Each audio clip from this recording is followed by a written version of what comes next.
பாசிப்பருப்பு பாயாசம் இப்படி வறுக்கணும். கலர் சேஞ்ச் ஆகாமல் நிதானமாக வறுத்துட்டு அப்புறம் அதை நல்லா வேக வச்சுக்கணும்.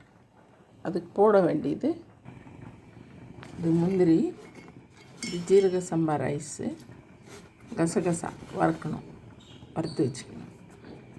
நீங்கள் எவ்வளோ போடுறீங்களோ அதுக்கு தகுந்த மாதிரி இது பண்ணணும்.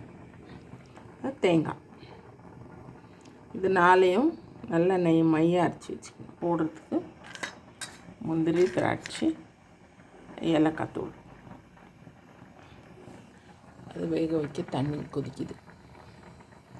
பருப்பு கழுவி தண்ணியில் போடணும். கழுவி தான் போடணும். பருப்பு நல்லா கழுவி போடணும். அப்படியே போடக்கூடாது. ஏன்னா பூச்சி வராது இருக்கிறதுக்காக போரிக் பவுடர்லாம் சேர்க்குறாங்க.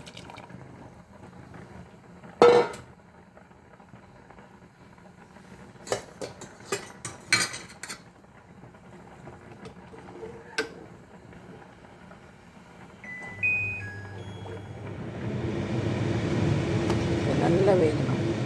நல்லா வெந்த பிறகு வெல்லத்தை கரைச்சி கொதிக்க விட்டு அதில் சேர்க்கணும். அதை அரைச்சி போடணும். இதை தாளித்து கொட்டணும்.